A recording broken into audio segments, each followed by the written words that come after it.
6 sa 10 Pilipino sa Metro Manila nagsusuot ng face mask at face shield. Ayon sa survey na ginawa ng UP Octa Research Team.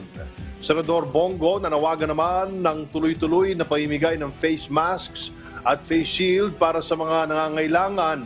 Ang detalye sa report na ito.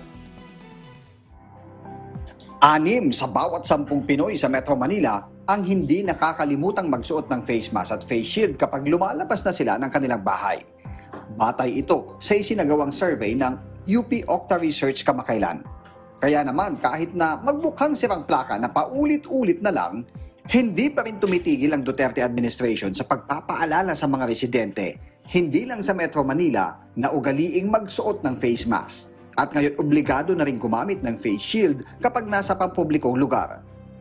Stricter measures po ang dapat gawin ng gobyerno at huwag tayong magkumpiyansa, huwag nating hayaang pumasok dito at kumalat sa ating bansa.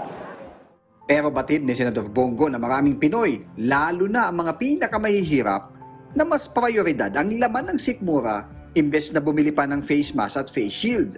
Kaya panawagan ng Senate Health Committee Chair, dapat bigyan ng gobyerno ang mga mahihirap ng libreng mask at face shield para makasunod ang lahat sa protocol. Lalo na at may bagong variant ng COVID-19 na mas mabilis kumalat o nasa mahigit 70% nakahahawa.